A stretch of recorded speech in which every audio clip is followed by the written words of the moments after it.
আমার আম্মা মা আমারে গর্বে নিয়া কত রাত ঘুমাইতে পারে নাই, কত রাত্র খানাও খাইতে পারে নাই, আমার নিয়ে জীবনটা কাটায় দিল মা বাবা। আমার বাবা মানুষের কত বকা শুইনা কামাই রুজি কইরা নিজে খায় না, সন্তানের খাওয়ানোর জন্য পাগল। কত বাবারা ঘর থেকে বের হইয়া মানুষের সাথে তর্ক বিতর্ক কইরা কামাই কইরা বাসায় যায়। ওরে বাবা কত গালি শুনে, কত মানুষের সাথে ঝগড়া করিয়া কামাই করে, নিজের জন্য কিছু করে না, স্ত্রীর মুখে হাসি ফুটানোর জন্য আর সন্তানের জীবন বাঁচানোর জন্য এত কষ্ট করে বাবা। ওই বাবার সাথে খারাপ আচরণ করা জায়েজ নাই। মা তোমাকে আমাকে নিয়ে যে কষ্ট করেছেন, গর্ভ ধারণ করেছেন, আমার আম্মা জানের কণ্ঠের আওয়াজ ভিন্ন ঘরের ওয়ালারা শোনে না, পাশের ঘরওয়ালারাও শোনে না, কিন্তু আমার আম্মা আমারে গর্বে নিয়ে যেদিন আমি দুনিয়াতে আসবো, প্রসব বেদনায় আমার আম্মা এত চিল্লাইয়া কান্না করছেন, পাশের বাড়িওয়ালারাও ঘুমাইতে পারে নাই। আমার আম্মা বেকারার হয়ে কান্না করেছেন। আমার মা আমার বাবার হাত ধইরা দাবি ছাড়ায় বলছে, স্বামী তোমার ঘরে আইসা খেদমত করতে পারি নাই, সন্তানের প্রসব বেদনা সইতে পারি না, মরিয়া যাব, আমারে দাবি চাইরা দিও, মাফ করিও। এমন কষ্ট যেই মা করেছেন, ওই মার কলিজায় যদি আঘাত দাও, আল্লাহর কসম মরার আগে পঙ্গু হইয়া বিছানায় পড়বি, চাকার তলে তোর মাথা ঢুকবে, তুই টের পাবি না কখন ঢুকছে। ওই মা বাবার সাথে বেয়াদবি করলে তোর জীবন দুনিয়াও বরবাদ, আখিরাতও বরবাদ। ওই মা বাবার চোখের পানি আর দোয়া ছাড়া এই চেয়ারে বসতে পারি নাই। ওই মা বাবার চোখের পানি আর দোয়া ছাড়া পরীক্ষায় পাস করতে পারো না রে বাবা। ওই মা বাবার চোখের পানি আর দোয়ায় আজ তুমি টাকার মালিক, তুমি বাড়ি গাড়ির মালিক, সম্মানের চেয়ারের মালিক। আজকে ওই মা বাবারে কে কোথায় রাইখা বন্ধু নিয়ে ঘুরো, বান্ধবী নিয়ে ঘুরো। এক বুড়া দাড়িওয়ালা মানুষ ঢাকার শহরে রিক্সা চালায়, অনেক আগে। ও বুড়া কষ্ট হয় তার রিক্সা চালাইতে, তখন তার অটো মেশিন ছিল না, পায়ে পেট্রোল দিয়া চালায়। ও বুড়া বাবা আপনি রিক্সা চালান, আপনার কি ছেলে মেয়ে নাই? কাহা আছে, ছেলে কই? বুড়া একটা চিৎকার দিয়া গামছা চোখের সামনে নিয়ে কান্না শুরু করছে আর বলে, হুজুর আমার ছেলেটা একটা মেয়ের সাথে লাইন কইরা বিয়া কইরা কোথায় যে গেল, আর আমাদের সাথে সম্পর্ক নাই, আমাদের আর খোঁজ খবর নেয় না। আল্লাহ দিছে একটা কন্যা, কপাল বুঝি খারাপ। ওই মেয়েটারে একটা গরিব জামাইয়ের কাছে দেওয়ার পর ওই জামাই আমার মেয়েটারে মারে যৌতুকের জন্য। আমার মেয়েটা মাসে মাসে আইসা ওর মায়ের কাছে জামাটা উঠায় কয়, মা তাকায় দেখো কত বেতের বাড়ির আঘাত। ওর মায়ের কান্না দেখে আমি সইতে না পাইরা জামাইরে 50,000 টাকা না দিলে নাকি আমার মেয়ে রাখবে না।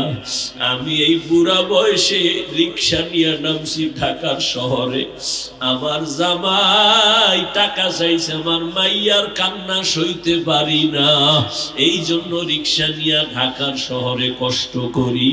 ও কপাল পোড়া বেঈমান, তোর মা খারাপ না তোর বাবা খারাপ?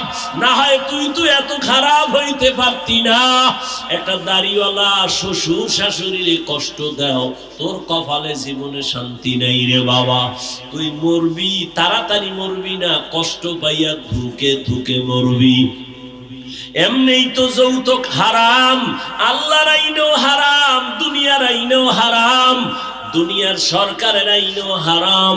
আবার শ্বশুর শাশুড়ির চোখের পানি তোমার জন্য অভিশাপ, তোমার কপালে দুঃখ নেমে আসবে। ও আল্লাহর গোলাম, দিলাম, এমন সন্তান হইও না রে বাবা যে বরদোয়া নিয়ে তুমি অ্যাক্সিডেন্ট হয়ে রাস্তায় পড়ে থাকবা, লাশটা নেওয়ার কোনো মানুষ থাকবে না। ও যুবক বাবারা, এত বুঝাইতেছি তোমাদের, আমিও তো তোমার মতো একটা যুবক। আমি যে এতক্ষণ কষ্ট করে তোমাদের বয়ান করি, একবারও তো বলি নাই আমি পাঁচকল্লি মাথায় দিছি তোমরাও যদি না দাও তোমরা ধ্বংস, একবারও বলি নাই। আমি কওমি মাদ্রাসার সন্তান, তোমরা স্কুল কলেজ বাদ দিয়া মাদ্রাসায় যাও, না হয় ধ্বংস, বলি নাই।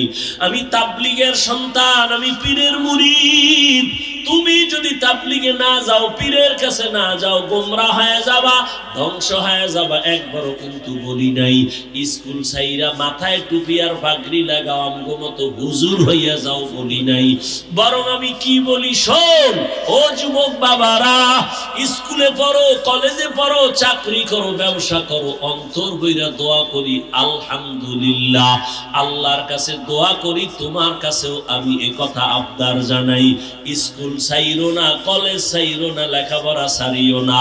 ডাক্তার হও, ইঞ্জিনিয়ার হও, প্রফেসর হও, একজন ডাক্তার, একজন ব্যবসায়ী হও, একজন তুমি চাকুরিজীবী হও, তবে আমার দাবি একটা, সামান্য বেয়াদব হইও না রে বাবা।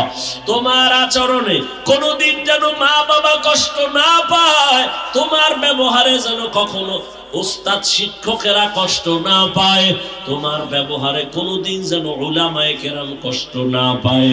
যদি মা বাবার দোয়া নিয়া, শিক্ষকের দোয়া নিয়া, উলামায়ে কেরামের দোয়া নিয়া ডাক্তার হইতে পারো, দেখবা মইরা গেল তোমার নামে সুনামের ইতিহাস লেখা হবে। তুমি যদি দোয়া নিয়া প্রফেসর হও, তোমার জীবনটা ধন্য, শুধু বাংলাদেশ না বিদেশেও তোমাকে সম্মানের সাথে নিয়ে যাবে। ও আল্লাহর বান্দা, এই রকম ডাক্তার যদি হতে চাও, তুমি একজন মা বাবার সুসন্তান হয়ে দোয়া নিও। মা বাবার বরদোয়া যদি নিয়ে, শিক্ষকের বরদোয়া নিয়ে যদি ডাক্তার হও, ডাক্তার হইয়াও তোর কপালে শান্তি নাই, তাসলিমার মতো জুতা খাইয়া পালানো লাগবে।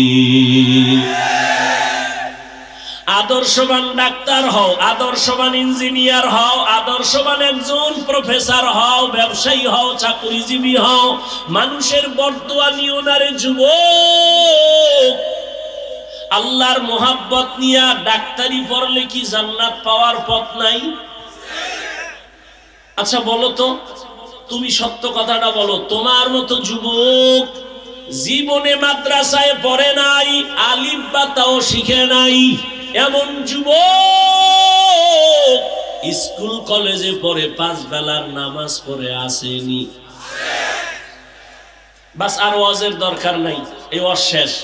এবার তুমি বাসায় যাইয়া দরওয়াজা জানালা বন্ধ কইরা পায়ের জুতোটা খুললা কপালে বাড়ি মারবা, কেউ যেন না দেখে, আর কপালের বুঝাবি এই পরা কপাইলা, তোর কপাল এত খারাপ কেন, কার অভিশাপ লাগাইছো? তোর মতো যুবক স্কুলে পড়ে নামাজ পড়ে, কলেজে পড়ে নামাজ পড়ে, তুই পারো না কেন কপাল পড়া?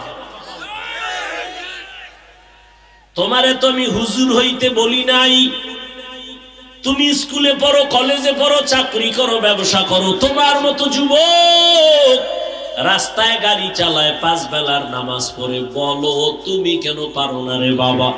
2টা পাও ধরলে পড়বা, বলো তাহলে আমি নিচে নাইমে আসি, পাও ধরি।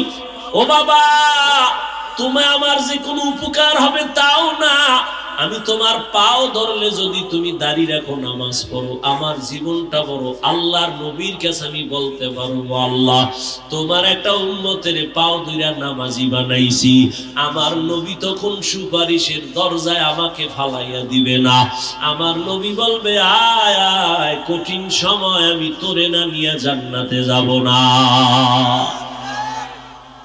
ও আল্লাহর বান্দার, এখানে কোনো গোপন কথা না, নগদ কথা।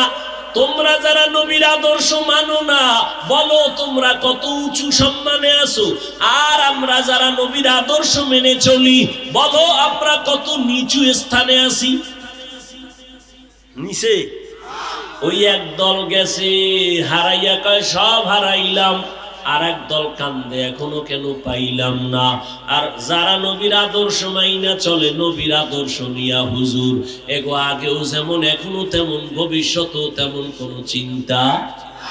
চেয়ারম্যানের চেয়ারের মেয়াদ শেষ, আমগো হুজুর গো চেয়ারের তো কোনো মেয়াদি নাই, আবার শেষ কিসের? এ সম্মানকে দিছে, টাকা দিয়া সম্মান কিনলে একবার ফুলের মালা, পরে জুতার মালা।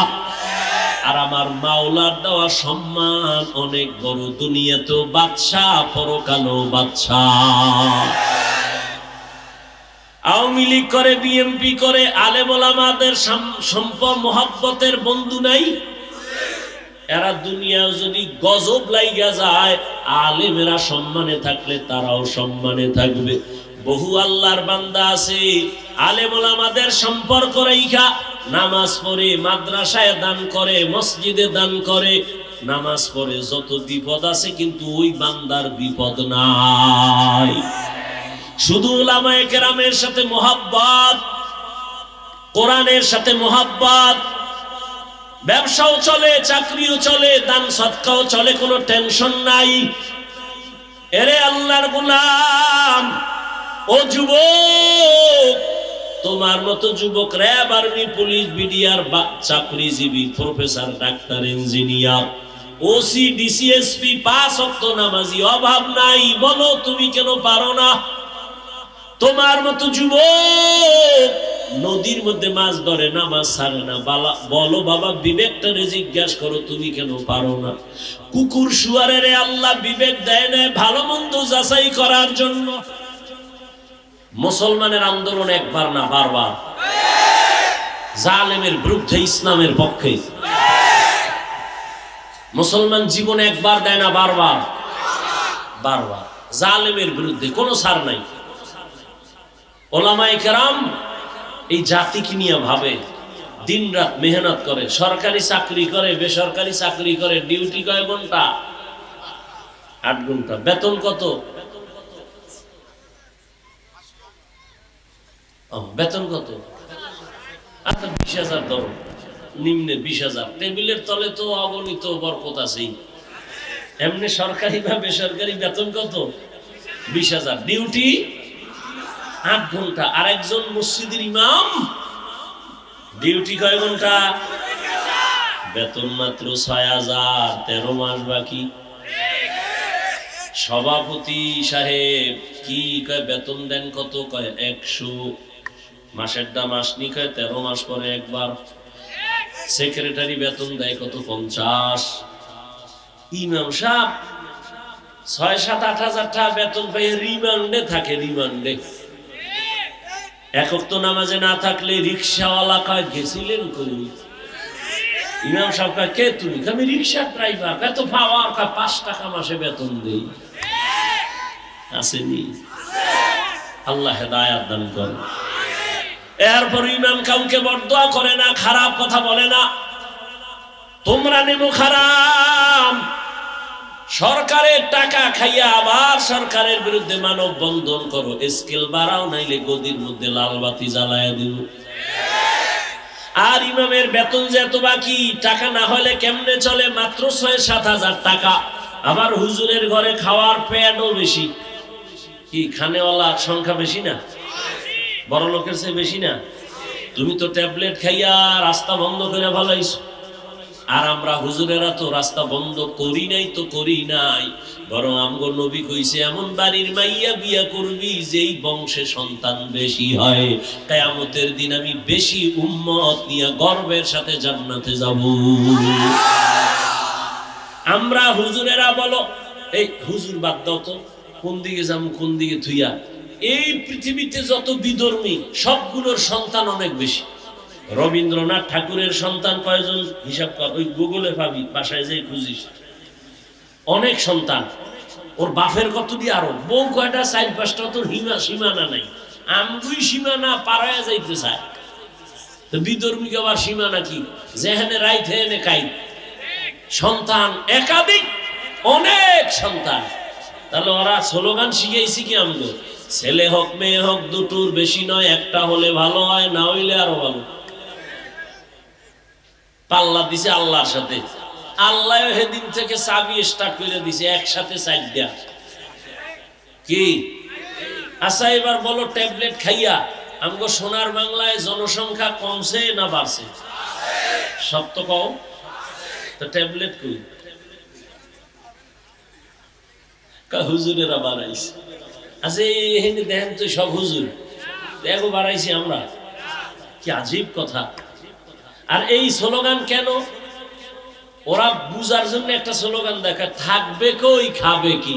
মূলত টার্গেট এটা না, টার্গেট হলো মুসলমানের সংখ্যা কমাও। দুনিয়ার কোথাও কোনো বেঈমানের বাচ্চারা এই ট্যাবলেট খায় না। আমি জেনে শুনে কথা বলতেছি, খুব সতর্ক। পৃথিবীর কোন বেঈমান জন্ম নিয়ন্ত্রণ করে না, সব মুসলমানের দেশে পাঠায়। কেন? মুসলমানের জনসংখ্যা কমাইতে হলে ওরা মোষে তেল লাগাইয়া মাস্তানি করবে,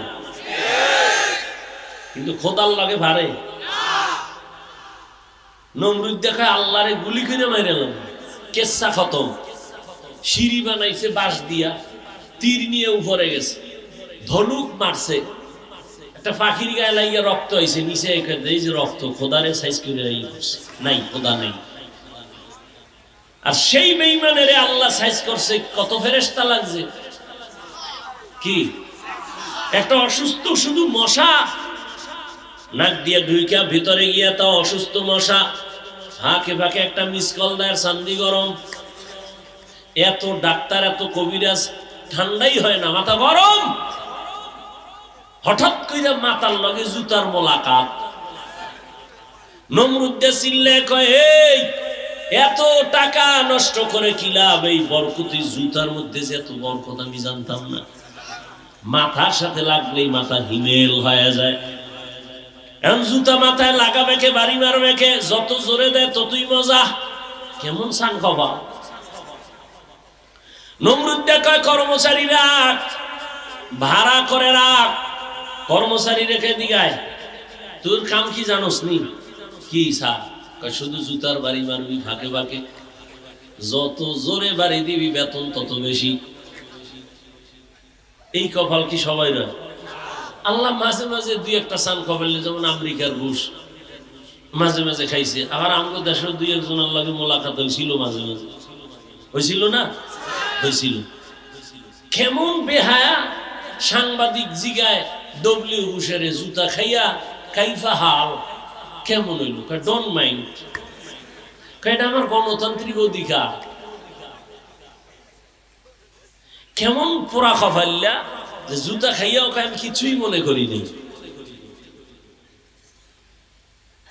এরে আল্লাহর গোলাম,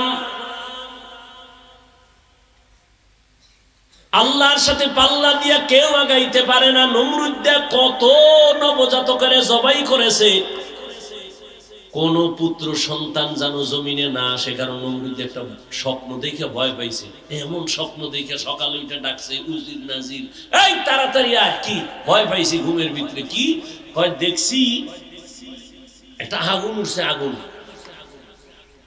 আগুন উঠা আমার এই পুরা এলাকা ধ্বংস করে ফেলেছে। গণকারীরা গণনা করে কয়, তুমি আগুন দেখছো না, তোমার জম দেখছো, জম। কস কি? কি আগুন মানে একটা পুত্র সন্তান আসবে, আইসা তোমার সব বাহাদুরি নষ্ট করে দিবে, শেষ, তুমি শেষ। আইসে না ফতে আছে? ফতে নাই, এখনো গর্বে আসে নাই। তাই তাহলে এখন থেকেই পদক্ষেপ। কি? স্বামী আর স্ত্রীর গোয়েন্দা লাগায় দাও, কেউ যেন এক জায়গায় না ঘুমায়।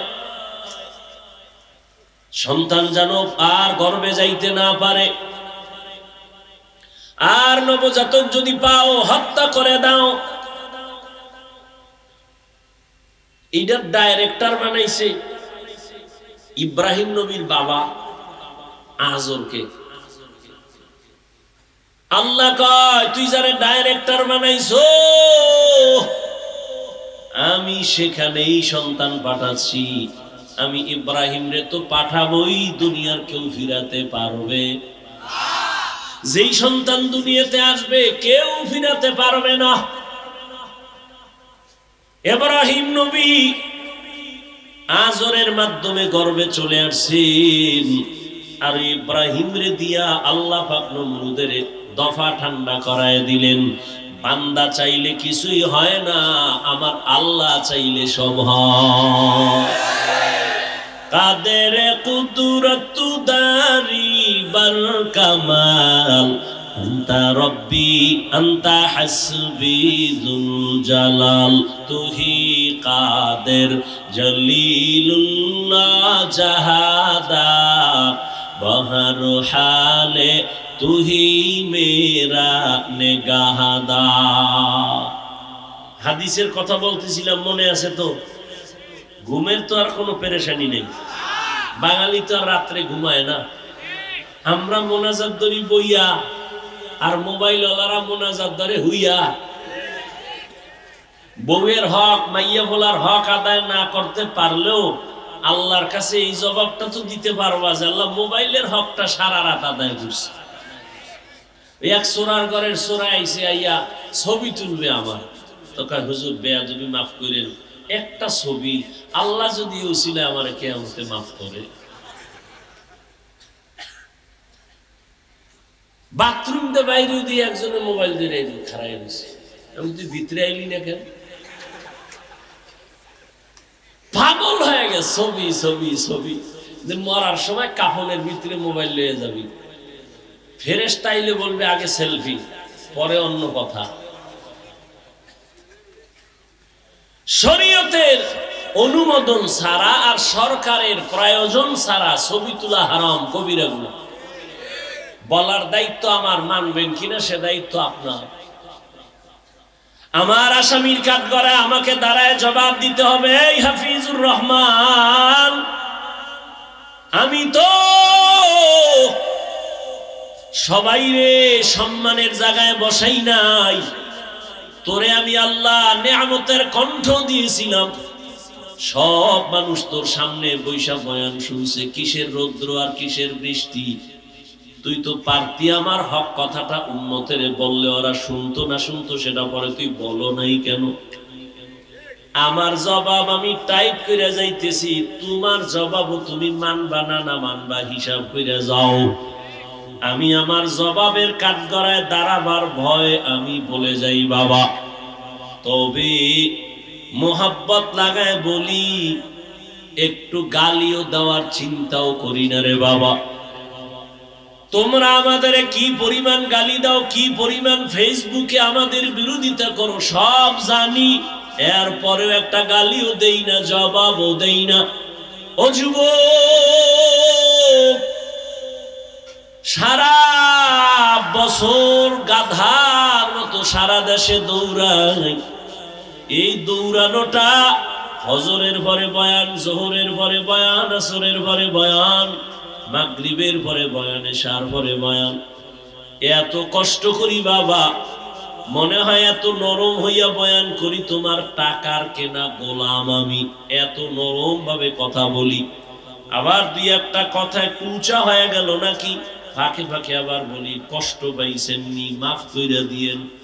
আবার মোনাজাতেও ক্ষমা চাই, ও আল্লাহ দয়া করে মাফ করেন। এত বিনয় হইয়া কেন বুঝাই? একমাত্র আমার আল্লাহর আদালতে জবাব দেওয়ার ভয়। রিজিকের মালিক তো আমার ওয়াজ না। গর্তের পিপিলিকারে খানা দেয় কে? জঙ্গলের প্রাণীর খানা কে দেয়? নদীর মধ্যে হাজারো লাখো মাছ কে খাওয়ায়? সকালবেলা একটা পাখি খোলা আকাশে উড়ে, সন্ধ্যাবেলা নিজের পেট বইরা বাচ্চার খানা নিয়ে বাসায় হাজির। বলো বাবা, ওই পাখির খানা কে দেয়? ওরে বলো, ওদের দাম বেশি না আমগো দাম বেশি? মাছের মুখে যদি আল্লাহ খানা দিতে পারে, গর্তের পিপিলিকারে যদি আল্লাহ খানা বাসায় দিতে পারে, জঙ্গলের প্রাণীদের যদি আল্লাহ খানা পৌঁছাইয়া দিতে পারে, আল্লাহ তো আমগো এত আদর করেন, আল্লাহ তো আমগো ঘরে খানা দিতেই পারতেন। এরপরও কেন পাই না? কেন খানায় কষ্ট পাই? এর একমাত্র কারণ আমরা আল্লাহর গোলামি বাদ দিয়া দুনিয়ার গোলাম হয়ে গেছি। আল্লাহর গোলাম যারা ঠিকই আল্লাহ এখনো তাদের রিজিক পৌঁছায় দেয়। চোখে আঙ্গুল দিয়ে আল্লাহ দেখায় নাই, খবর নাই তোমার। ওই করোনার কথা ভুইলা যাস না রে যুবক। স্কুল বন্ধ, কলেজ বন্ধ, চাকরি বন্ধ, ব্যবসা বন্ধ, ফ্যাক্টরি বন্ধ, নদীপথের সব যানবাহন বন্ধ, সব ট্রাক বন্ধ, গাড়ি বন্ধ, ফ্যাক্টরি সব বন্ধ। একবারও কি খেয়াল করছনি আল্লাহর কোরআনের একটা মাদ্রাসাও বন্ধ হয় না? गर तवक्कुल मी कुनी हर सुबह शाम मेरा साना दरिस्क तू अज़ला मकाम जुज़बा हक़ जी ज़े मखाज़ इंसु जा फज़ले उआ मस्ते दर जुमला जहा। কষ্ট হইতেছে? কষ্ট হয় আমার, তোমরা ঠান্ডায় বইয়ে রইছো। এক রাতের কষ্ট সামান্য, আর আমার তো 12 মাস। 24 ঘন্টায় ঘুমাইছি 2.5 ঘন্টা, ঠিক মতো ডাক্তারি ফর্মুলায় 6 ঘন্টা না ঘুমাইলেও কথার চলার ব্যালেন্স থাকে না। দৌড় আর দৌড়। একটু বইয়ে হুনবা, এখানে তো বাধ্য না যে এখান থেকে সব মুসলমানের নতুন করে পাগড়ি মাথায় দিয়ে বাসায় যাইতে হবে। এত টেনশন কেন? একটু শুনবা, এ কপালটাও নাই। আল্লাহ সবাইকে কবুল করে। ভাইরা আমার, আল্লাহ পাক রব্বুল আলামিন রিজিক দেওয়ার মালিক। ওই মহামারী করোনায় কত আল্লাহর বান্দারা মরার ভয়ে ট্রিপল মাস্ক লাগায়া রইছে, ট্রিপল মাস্ক। আমরা হুজুরের আজীবন বয়ান করছি দোনো হাত দুইয়া খা, মানে না হুনে না হুজুর গো, কথার ভ্যালু নাই। আল্লাহ কানে দইরা এখন হাত ধোয়াইতেছি, কেমন লাগে? পকেটের মধ্যে মেডিসিন উড়ায় আর হাত ডলে। আমারও কায় ধুইবেন নি, এখনো ধোয়। অনেক অফিসে এখনোই মেডিসিন আছে, হাত ধোয়। আর আমরা যে এত বছর কইছি নবীর সুন্নাত, এখন তুমি দৈনিক 50 বার ধুইলেও কোনো সওয়াব নাই, কারণ আমরা দুই সুন্নত মনে করে, আর তুমি মরার ডরে করোনা মনে করে 3টা মাস্ক লাগাইয়া বসে রইছো। বাবার করোনা, ছেলেরা কাছে যায় না, মরবে। লাস্টারে লোকেরে টাকা দিয়া বাইরে ফালাইয়া দিছে, জানালা বন্ধ, একবারও নজর করে দেখলো না। লাশটা কুত্তায় খাইলো না, জানাজা হলো দেখলো না। ইতিহাস ভুলে যাস না যুবক বাবা, ভালো করে লেখা রাখিও বাবা। এই জমিনে ইতিহাস লিখে রাখো।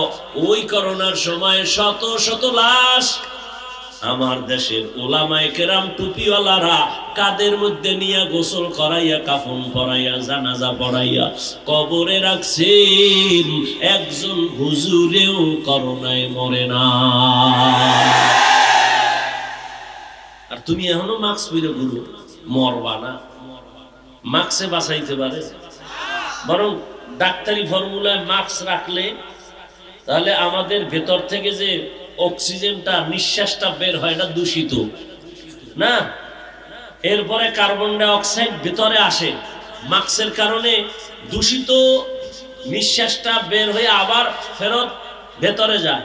তো এতে তো রোগ আরো বেশি হয় না? ভাইরা আমার, নবীজি বললেন, যারা আমার বিরোধিতা করে তারা আমাকে মানে না। এবার একটু খেয়াল করেন, আমি বলছিলাম এই কথার দ্বারা প্রমাণ হয়ে গেল যারা রসুলের আদর্শ মতো চলে না তারা দুই দল। একদল আগ্রহী আর একদল বিদ্রোহী, একদল দরদি আর একদল বিরোধী। যেমন কথার কথা পেছ লাগাইয়েন না। আমি একটা বাম দিকের যুবকের জিজ্ঞাসা করলাম, এই যুবক, নবীর আদর্শে নামাজ পড়ো না কেন? খেয়াল করেন, যুবক কয়, হুজুর নামাজ পড়ার দরকার, পারি না, চেষ্টা করি, একটু দোয়া করেন, ইনশাআল্লাহ চেষ্টা। জবাব দাও তো যুবক বাবা, কি বুঝলা ওর কথায়? ও কি বিদ্রোহী না আগ্রহী? আচ্ছা, ডান দিক থেকে এদিকে আর একবার একজনের জিজ্ঞেস করলাম, এর যুবক, নবীর আদর্শে নামাজ কেন পড়ো না? আমার কথাটা শেষ হওয়ার আগেই বিদ্যুতের মতো আঘাত। না পড়লে অসুবিধা কি? নামাজের মধ্যেই কি ইসলাম? টুপি না পড়লে অসুবিধা কি? টুপির মধ্যেই কি ইসলাম? যুবক বাবা বলো, এই যুবকের কথার দ্বারা কি বুঝলা? আগ্রহী না বিদ্রোহী? বিদ্রোহী। নবীর আদর্শ মানার বেলায় বিদ্রোহীর এক নাম হলো বেঈমান। এখান থেকে অনেক বড় একটা উপদেশ নিও। একজনে দাড়ি রাখে না, তাকে গালি দেওয়া যাবে না। আগে বুঝতে হবে সে কি আগ্রহী না বিদ্রোহী। যে দাড়ি রাখে না গালি দেওয়া যাবে না, আর একজনের দাড়ি পছন্দ করে না, তাকে ছাড় দেওয়া যাবে না। ব্যবধান আছে না? একজনে নামাজ পড়ে না, তাকে গালি দেওয়া, আর একজনে নামাজ পছন্দ করে না, তাকে ছাড় দেওয়া। কারণ যে বিদ্রোহী সে বেঈমান। বিদ্রোহী মানে কি? বেঈমান। অতএব যে নামাজ পড়ে না তারে বলা যাবে না তুমি জাহান্নামী।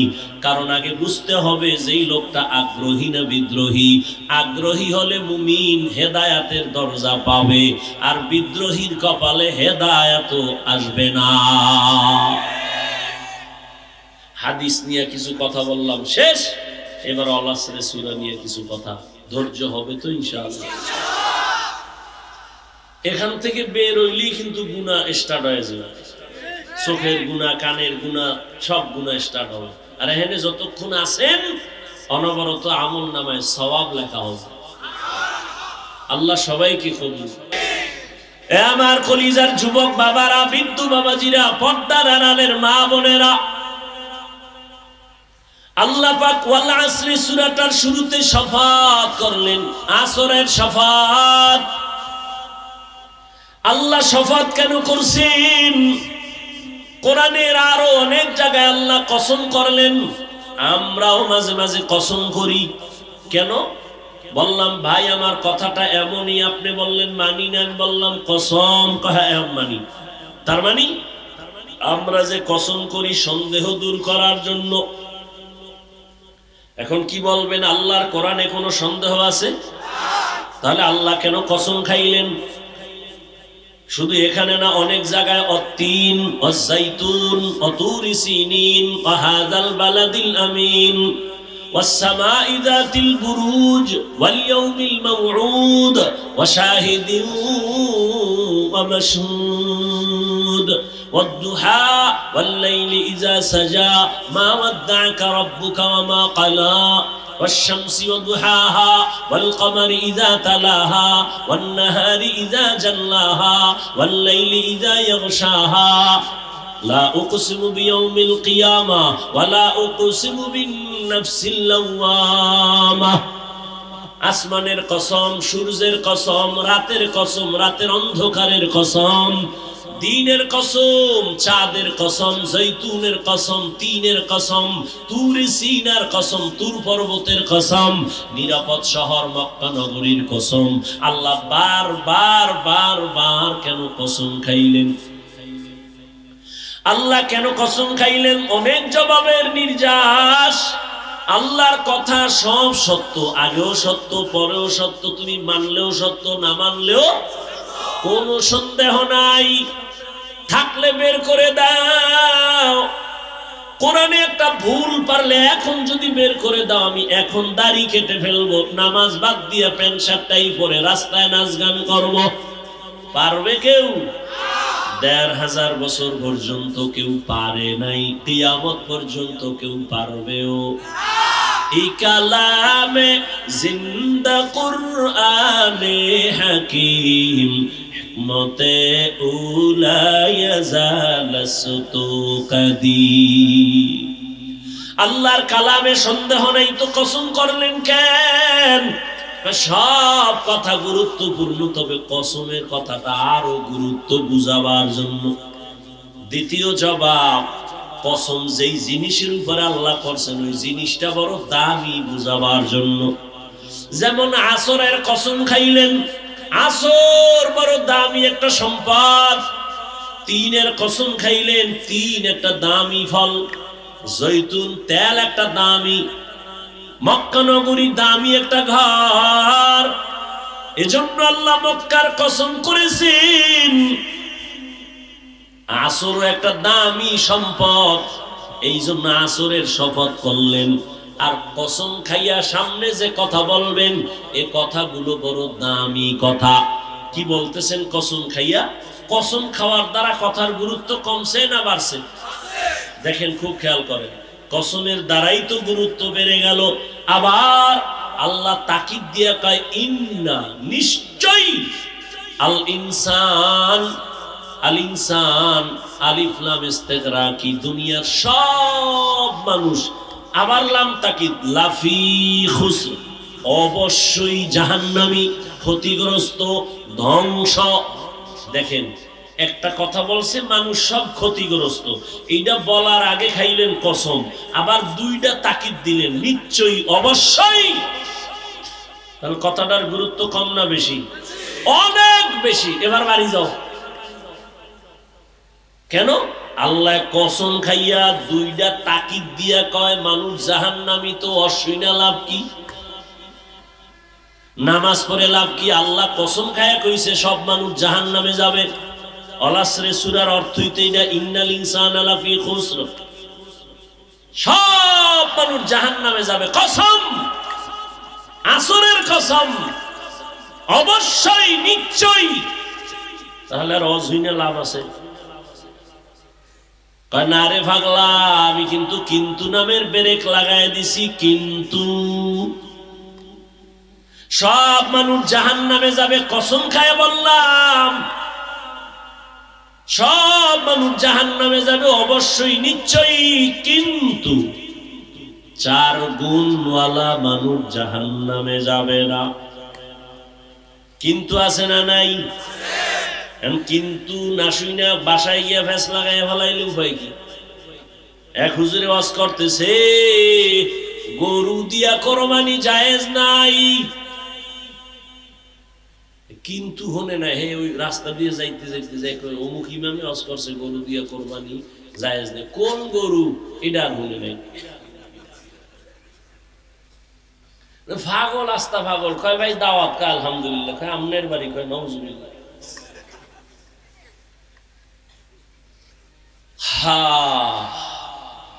নবী বলেন, দেখছেন নবীর দয়া বেশি, আল্লাহর তো দয়া আছেই, তবে নবী নগদ দয়া একটু দেখাইছে উম্মতের। আল্লাহ একটা সব জাহান্নামী ধমক দিয়া, এবার খারা খারা খারা, সব না 4 গুণওয়ালারা ব। ওদিকে আবার নবী মায়ার কথাটা আগে দিয়া কইয়া ফেলাইছে, সব উম্মত জান্নাতি, সব উম্মত জান্নাতি, সব উম্মত জান্নাতি। নবী কইছে সব উম্মত জান্নাতি, তার টেনশন কি? বিড়ি টানলে আমগো নবী সুপারিশ করে জান্নাতে নিয়ে যাইব, এই আন্দাজে ঠিক কইেন না, সাবধান। নবী কয় সব উম্মত জান্নাতি। কয় ঘুমাইস না, আমিও কিন্তু নামের ব্রেক লাগায় দিছি। সব উম্মতেরা জান্নাতে যাবে, কিন্তু আমাকে যারা মানে না তারা যাবে না। ওই যে এতক্ষণ বুঝাইছি না হাদিসটা, আল্লাহ কয় সব ইনসান জাহান্নামে যাবে, কিন্তু 4 গুণওয়ালারা জাহান্নামে যাবে না। কয় গুণ? এর মধ্যে 1 গুণ হইল সুদ খাওয়া। হ্যাঁ, আল্লাহ কয় 1 নম্বর গুণের নাম ঈমান, 2য় গুণের নাম নেক আমল। কয়টা হইল? খেয়াল করেন, এই যে 2টা গুণ, ঈমান আর এই 2 গুণ হলো আল্লাহর হক। কার হক? আল-আসর সূরায় বুঝা যায় না একটু অল্প কথা। জান্নাত পাইতে হলে তোমার 4টা গুণ লাগবে। প্রথম গুণ ঈমান, 2য় গুণ নেক আমল। এই 2 গুণ হলো আল্লাহর হক। যারা ঈমান আনছেন, আমলও করেন, মাত্র আল্লাহর হক আদায় করলেন। কিন্তু আরো 2টা গুণ আছে না, ওই 2টা গুণ বান্দার হক। সেটা কি? এবার বাকি 2 গুণের প্রথম হলো, যেটা 3 হবে 4 হবে, ঈমান আমলের দাওয়াত অন্যকে দেওয়া। আমি ঈমান আনছি আমল করি হবে না, অন্যকে দাওয়াত দেওয়া লাগবে। আমি নামাজ পড়ি অন্যকেও দাওয়াত দেওয়া লাগবে। আমি জিকির করি অন্যকেও দাওয়াত দেওয়া লাগবে। এটা হলো 3 নাম্বার। 4 নাম্বার, যারা ঈমান আমলের বিরোধিতা করে তাদের বাধা দাও। দিতে গেলে মুসিবত আসবে, ধৈর্য ধারণ করো। তাহলে ওই যে কথা আছে, সৎ কাজের আদেশ, অসৎ পথে এই 2 গুণ। আল-আসর সূরায় আপনাকে চ্যালেঞ্জ দিয়ে বুঝাইলো যে শুধু ঈমান আনছেন, আমল করছেন, জান্নাত হবে না। আরো 2 গুণ আপনার আছে। অন্যকে দাওয়াত দাও, সৎ কাজের আদেশ দাও, অসৎ কাজে বাধা দাও। এখন আপনি কি এই বাকি 2 গুণ আদায় করছেননি? যদি না করেন তো জান্নাত রেডি নাই আপনার জন্য। আপনি শুধু আল্লাহর হক আদায় করছেন। এবং এখানে আরেকটা কথা মনে রাখতে হবে, আল্লাহর হক আদায়ে যদি ভুল থাকে, ত্রুটি থাকে, আল্লাহ মাফ করবেন। কিন্তু বান্দার হক আদায়ের বেলায় যদি ত্রুটি থাকে, বান্দা ক্ষমা না দিলে আল্লাহ দিবেন না। তাহলে ওয়াল আসরি সূরার দ্বারা বুঝতে পারলাম ঈমান আর আমল থাকলেই জান্নাত পাওয়া যাবে না। আরো 2টা হক আছে বান্দার হক। ঈমান আমলের দাওয়াত অন্যকে দাও, ঈমান আমলের বিরোধিতা যারা করে বাধা দাও। এখন অন্য কারা, এটা আবার বুঝতে হবে। অন্য কারা? অন্য বলতে 1 নম্বরে আপনার নিজে। অন্য হলো আহাল। অন্য কি? যেমন আল্লাহ বলে, ইয়া আইয়ুহাল্লাযীনা আমানু কু আনফুসাকুম ওয়া আহলিকুম নারা ওয়াকুদুহান নাস ওয়াল হিজারা আলাইহা মালাইকাতুন গিলাযুন শিদাদুন লা ইয়াসুনাল্লাহা মা আমারাহুম ওয়া ইয়াফআলুনা মা ইউমারুন।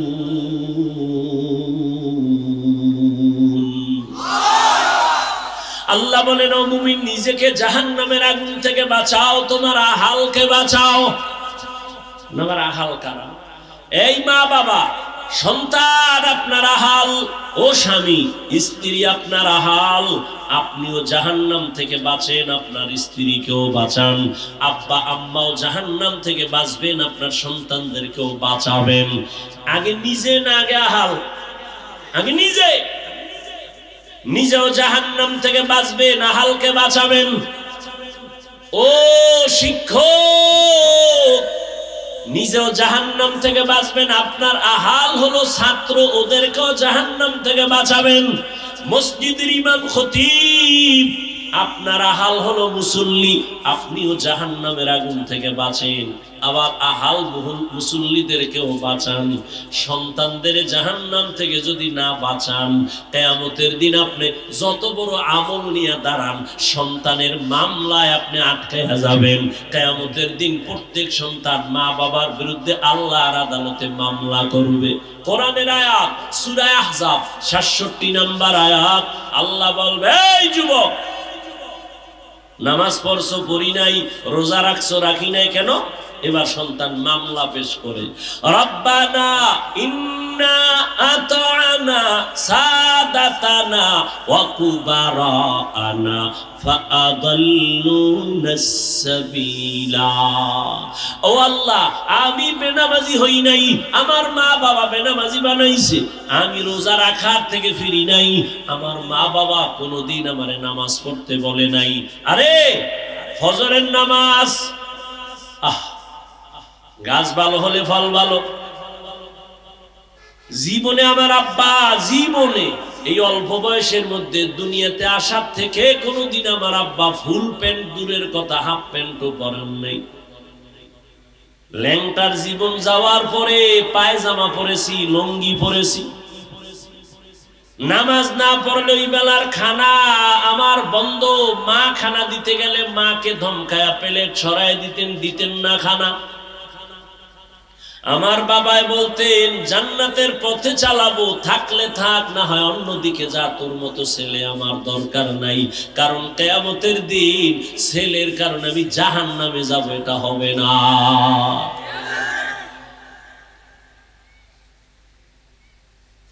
আল্লাহর কাছে সন্তান বলবেন, আল্লাহ কোনদিন আমারে ওয়াজে গেছে, আমারে ডাকে নাই। দোকানে যাইয়া সকাল 8টায় আমার আম্মুর কাছে টেলিফোন করছে, বাবা এখনো ঘুমায়। খবর নিছে ঘুমায়নি, হ্যাঁ নাস্তা খাইছেনি? আম্মু বলছেন এখনো খায় নাই।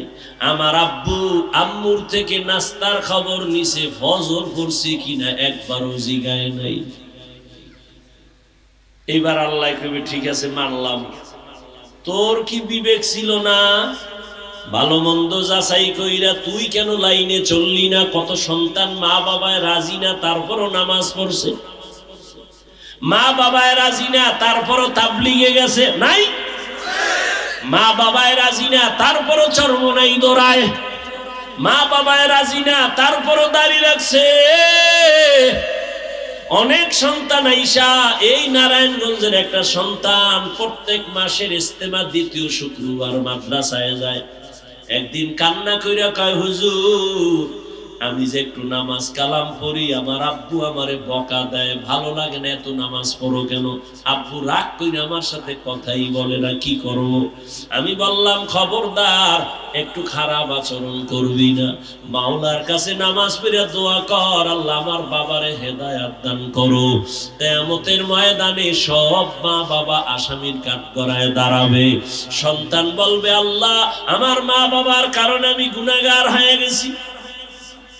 আমার মা বাবাই তো আমারে মোবাইল কিনা দিছে, আমার মা বাবা এমবি ভরার টাকা দিছে, আমার মা বাবা কোনোদিন আমারে বসাইয়া বুঝায় নাই, আমার মা বাবাই তো আমার বিয়ার সময় যৌতুক খাইছে, আমার মা বাবায় পাগল হয়ে গেছে যৌতুকের জন্য।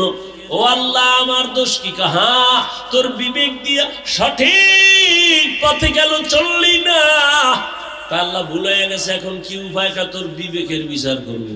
ইন্নাস সামআ ওয়াল বাসারা ওয়াল ফুআদ কুল্লু উলাইকা কানা আনহু মাসউলা। বিবেকের বিচার হবে। এবার সন্তান একটা আবদার করবে, কোরআনের কথা। ও ভাই আমাগো এত পাওয়ার কেন? এই আমাগো এত পাওয়ার কেন? এত শক্তি কেন? এত কথার হিট কেন? আমগো সব পাওয়ারের মূল আল্লাহর কোরআন।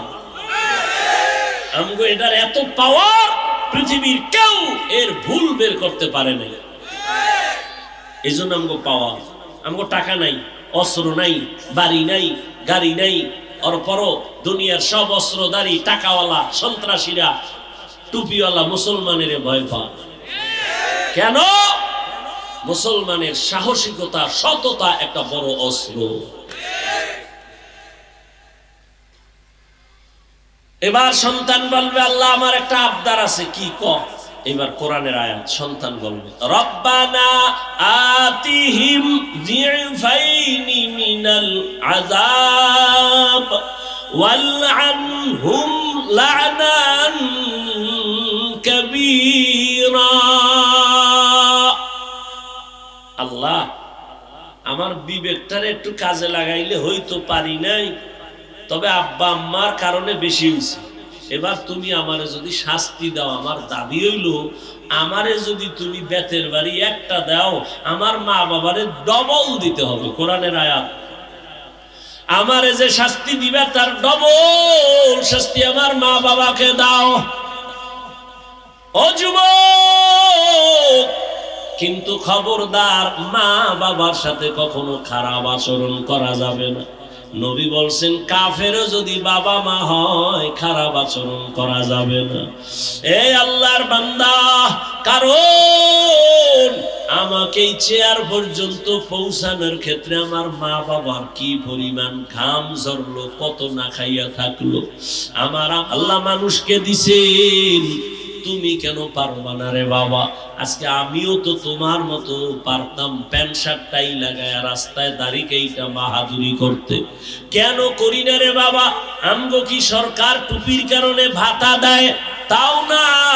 ও আল্লাহর বান্দারা, এই টুপির কারণে, নবীর আদর্শ মানার কারণে কত গালি আমরা শুনতেছি, এরপরও কেন এই লাইন থেকে ফিরি না? এর একমাত্র কারণ আল্লাহর কোরআন সত্য, নবীর কথা সত্য। গুনাহ নিয়ে কবরে গেলে জাহান্নামের আগুনে জ্বলতে হবে, তাও সত্য। ও আল্লাহর বান্দারা, তুমিও মুসলমান, আমিও মুসলমান, তোমার আমার আল্লাহ এক, নবী এক, কোরআন এক, কাবা এক, ধর্ম এক, কালেমা এক। দুনিয়াতে আসছি, যাব তাও এক, কাফন হবে তিনটা, কালার হবে এক, কবরের সাইজও এক, কবরে তিনটা প্রশ্ন হবে তাও এক।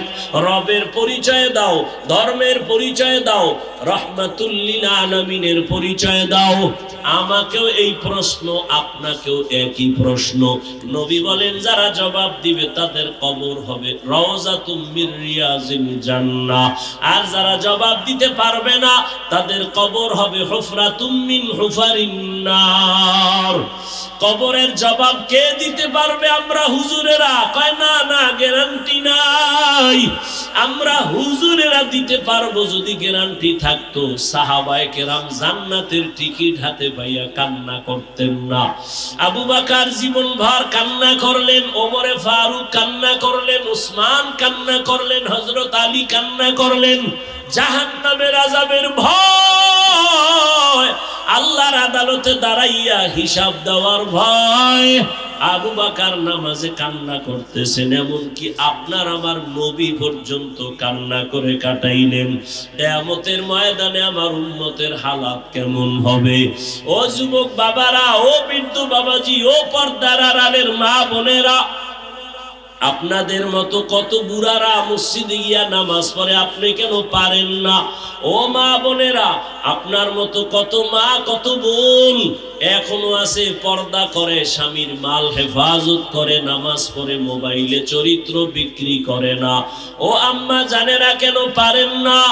এখনো সময় আছে, তওবা করেন আর স্বামীর মাল হেফাজত করেন, পর্দা রক্ষা করে নামাজ পড়েন, আর সন্তানটাকে আদর্শ সন্তান বানায় যান।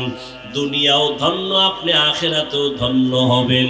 আল্লাহর কাছে যুবক বাবারা, গুনাহ তো কম করো নাই, মনে চাইছে নামাজ পড়বা না, পড়ো নাই, মনে চাইছে পার্কে যাওয়া, দৌড়ায় গেছো, কেউ বাধা দিলেও ফিরো নাই। আর কত? এখনো কি তওবা করবা না রে বাবা? মনটারে শুধু একটা বুঝাও, মন, তোমার মতো যুবক যদি জেনারেল লাইনে থাইকাও নামাজ পড়ে, তুমি আমি কেন পারবো না? এখন থেকে তওবা করে নাও। জীবনে আর নামাজ ছাড়বো না, বেপরদায় চলবো না, দাড়ি কাটবো না, মা বাবার সাথে বেয়াদবি করবো না, উলামায়ে কেরামের দোয়া নিয়া, শিক্ষক মুরব্বীদের দোয়া নিয়া নবীর তরিকা মেনে চলবো। তওবা করার মতো যদি অন্তর তৈরি হয়, অন্তরে যদি কোনো দুর্বলতা, মুনাফিকি না থাকে, যাদের তওবা করার নিয়ত আছে, দুটো হাত আমার আল্লাহকে দেখায়া দাও। আয় আল্লাহ, আমরা তওবার নিয়তে হাত উঠাইলাম। আয় আল্লাহ, আর গুনাহ করব না, নাফরমানি করব না। মা বাবার দোয়া নিয়া, মুরব্বী শিক্ষকের দোয়া নিয়া, উলামায়ে কেরামের পরামর্শ নিয়া নবীর তরিকায় চলবো। আমাদের তওবা কবুল করে নেন, তওবার উপরে মজবুত হইয়া চলার তৌফিক দান করেন, আমিন। আলহামদুলিল্লাহি রাব্বিল আলামিন, ওয়াসসালাতু ওয়াসসালামু আলা সাইয়্যিদিল আম্বিয়া ওয়াল মুরসালিন ওয়া আলা আলিহি ওয়া আসহাবিহি আজমাইন। ইয়া আরহামার রাহিমিন, ইয়া আরহামার রাহিমিন, ইয়া আরহামার রাহিমিন। রব্বিরহামহুমা কামা রব্বায়ানি সগীরা। আল্লাহুম্মা ইন্নাকা আফুউন কারীম তুহিব্বুল আফওয়া ফা'ফু আন্না। আল্লাহুম্মা ইন্না নাসআলুকা রিযাকা ওয়াল জান্নাহ ওয়া নাউযু বিকা মিন সাখাতিকা ওয়ান নার। ও দয়ার মালিক, গুনাহের বোঝা নিয়ে আপনার দরওয়াজায় হাজির। কত উলামায়ে কেরাম, কত মুরব্বী হাজী সাহেব, কত ব্যবসায়ী চাকরিজীবী, কত ছাত্র, কত যুবক বাবারা, পর্দার আড়ালের কত মা বোনেরা, ও আল্লাহ শয়তানের ধোঁকায় পড়ে গুনাহ করেছি। গুনার কারণে আমার হাত না পাক, আমার চোখ না পাক, আমার জিহ্বা না পাক, অন্তর না পাক। তওবার নিয়তে হাত তুলেছি, আর গুনাহ করব না রে আল্লাহ। আয় আল্লাহ মেহেরবানি করে তওবা কবুল করে নেন। আয় আল্লাহ গুনাহের প্রতি ঘৃণা জমায়ে দেন।